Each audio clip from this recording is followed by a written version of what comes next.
celui qu'on va découvrir maintenant, sinon redécouvrir, c'est notre évangéliste. Ah oui, mesdames, messieurs, voici l'instant humour. Centraliste, je dirais. L'ennemi de personne. Non, c'est un évangéliste réaliste. Voilà, il n'a pas de camp. Alors, Barbosa, bonjour. Oui, bonjour. Comment allez-vous? Ça va très bien. Pasteur évangéliste. Oui, je suis l'évangéliste Barbosa. Oui. Je me demandais, notre humoriste prépare son agrégat ou quoi? Non, attention, aujourd'hui, apparemment, c'est une campagne d'évangélisation spéciale. Oui, vous savez, il faut toujours préparer la parole de Dieu et chaque fois, si je suis souvent tranquille, c'est-à-dire j'entends certaines voix qui me parlent pour dire, mon fils, il faut évangéliser sur telle chose, telle chose, telle chose. C'est ça. Vous voyez un peu. Surtout qu'on est en fin d'année. Oui, on est en fin d'année. Il faut que je prie pour le peuple de Dieu. C'est ça. Nous, on les appelle Chicken of God. Pardon? Chicken of God. Chicken with children. Oui, Chicken of God, c'est-à-dire les enfants de Dieu. Non, ok, les enfants de Dieu, ça fait Children of God. Non, children, je pense que bon, c'est exagéré. Ah bon, Chicken of God. C'est Chicken of God. Les poulets de Dieu. Chicken of God. Quand vous dites Chicken of God, ça fait les poulets de Dieu en réalité. Ah bon? Oui, voilà, c'est pas enfant de Dieu. L'enfant de Dieu, c'est Children of God. Voilà. Children of God. Bon. Non, moi j'ai préféré Chicken of God. Je pense que ça va. C'est qu'il y a chick dedans. Oui, il y a chick dedans, donc on comprend déjà. Alors, dites-nous. Voilà, aujourd'hui. Bon, et je pense qu'aujourd'hui, nous allons lire dans le livre de Tanguy. Dans l'Ancien Testament, nous allons faire un tour dans l'Ancien Testament pour lire dans le livre de Tanguy. Je fais un clin d'œil déjà à notre confrère Tanguy Agoy de Canada 3 Béné. Ah, vous voyez. C'est pas lui qui a écrit le livre. Non, c'est pas lui. Nous allons lire dans le livre de Tanguy. Tanguy 477, verset 1350 à 2710. Bon, nous allons résumer. Faut pas de 1400 pour aller à 2000 quelqu'un. Bon, on va finir même l'année. Non, on va essayer de résumer. Okay. On va essayer de résumer. Et là, la parole de Dieu nous dit, si tu veux connaître le degré d'amour de ton époux, ce n'est pas compliqué. Il te suffit tout simplement de lui dire, chérie, à partir d'aujourd'hui, c'est fini entre nous. Ramasse tes bagages et tu pars. Ah oui. Parce qu'aujourd'hui, nous avons constaté que les jeunes filles d'aujourd'hui n'aiment plus partager comme nos ancêtres, comme nos grands-parents. C'est-à-dire que les jeunes filles d'aujourd'hui sont devenues de plus en plus avares.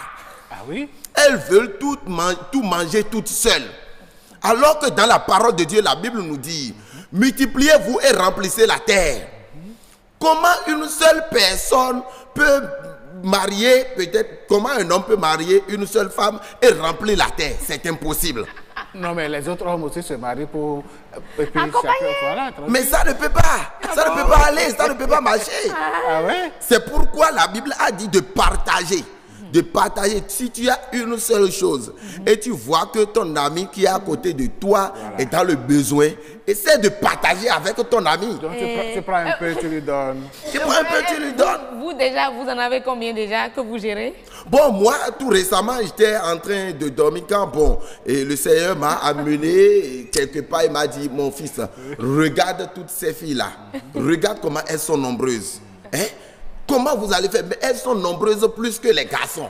Donc, tout ce que vous allez faire, ce que toi tu vas me faire, c'est quoi? Il suffit tout simplement de prendre 10 dedans. Et parle à la nation, que chacun commence par prendre 10 femmes, 10 femmes. Et vous allez voir que vous allez remplir la terre comme cela se doit. Donc, quand tu dis prends tes bagages, sors de chez moi, elle s'en va, et l'autre rentre. Elle fait comment? Oui, si elle s'en va maintenant, c'est une grâce pour celle qui est au dehors et en train de convoiter ce poste-là. Donc, oui, oui, c'est un poste. Ah, c'est un grand poste de responsabilité, c'est pas facile. Ah, c'est pas facile. Donc, aujourd'hui, toi qui es en ville et qui est en train de convoiter, c'est-à-dire le foyer de ton ami, prends courage. La parole de Dieu me charge de te dire de prendre courage. Prends courage, ne baisse pas les bras, espère toujours. Dieu te donne la chance d'aller jusqu'à 100 ans, 150 ans. Ouais. Prends courage, oui. Parce qu'avant qu'elle n'ait 100 ans, 150 ans, au moins le foyer serait libre et on aura l'occasion de regagner le foyer. Non, Voilà, c'est ça. non. On va se jouer à cette campagne de là d'abord. Vous là? Il va attendre 150 ans pour que le poste se libère. Oui, c'est ça, c'est ça. Et comme ça, elle aura la chance de... bon? Elle aura la chance. Oui. Merci beaucoup. Merci, Daposa. Franchement, Évangéliste, on va vous retrouver en fin d'émission. Mesdames, messieurs, voilà. Allez, vous comprenez que c'est bel et bien la bonne humeur sur ce plateau. Allez, on va recevoir à présent notre pour son évangéliste. deuxième passage, Oui. notre évangéliste. Ah, il dit je suis là. L'évangéliste, on va vous poser votre micro, voilà, comme ça. Merci beaucoup. Il nous faut vraiment ça. Il faut ça. Pour évangéliser. Pour évangéliser, c'est ça. Alors, Bon, je vous remercie à nouveau parce que j'étais même très intéressé par le thème de ce matin, c'est-à-dire en ce qui concerne la sexualité dans les écoles. Et je pense que cela ne date pas de maintenant. Cela ne date pas de maintenant. Déjà, il faut qu'on fasse au moins juste un rétro pour voir ce qui s'est passé dans le passé sur Adam et Ève. Ça a commencé par Adam et Ève, oui. Ah bon, qu'est-ce qu'il vient chercher dedans dans cette affaire d'école? Ah, mais vous avez parlé de la sexualité. D'abord, la Bible a dit qu'en premier lieu, nous allons lire dans le livre de Rogatien. Dans le livre de Rogatien, Rogatien a mentionné... C'est ce qu'on aura dans le livre de Roc aussi. On a quitté le livre de Tanguy pour se retrouver dans le livre de Rogatien. Sachez que le livre de Roc n'est pas loin. Oui, il n'est pas loin. Bon, peut-être. Bon, ça dépend de l'orientation que Dieu a donnée. N'est-ce pas? Mais pour l'instant, c'est le livre de Rogatien. C'est le livre de Rogatien. Quand on regarde dans le livre de Rogatien, Rogatien est en train de dire que lorsque Dieu avait créé Adam premièrement, et vous allez voir que lorsque Adam est né, il n'y avait pas ce problème-là. Adam était seul, il n'y a aucun problème. Il n'y a aucun problème. C'est lorsque Adam et Ève est venu que tout le problème a commencé. Ah bon? Ah oui. Comment ça? Et puisque quand Ève est venue, qu'est-ce que Dieu a dit? Dieu a dit, Adam, voilà que tu es un garçon. J'ai mis Ève à côté de toi. Et sur Ève, il y a un fruit défendu qu'il ne faut pas toucher. Ah, ça c'est sûr que c'est dans le livre de Rogatien vraiment. Ouais. Oui. Sur Ève, il y a un fruit défendu. Il ne faut pas toucher à ce fruit. Mais vous voyez, puisque l'homme est curieux, Adam est en train de tout faire pour toucher à ce fruit. Bon, mais parfois, Ève même faisait le jeu. Mais puisque Dieu a dit... Vous étiez là. Ah, mais c'est Rogatien qui est en train de dire ça. Donc c'est Rogatien qui a rapporté ça. Oui, c'est Rogatien qui a rapporté ça.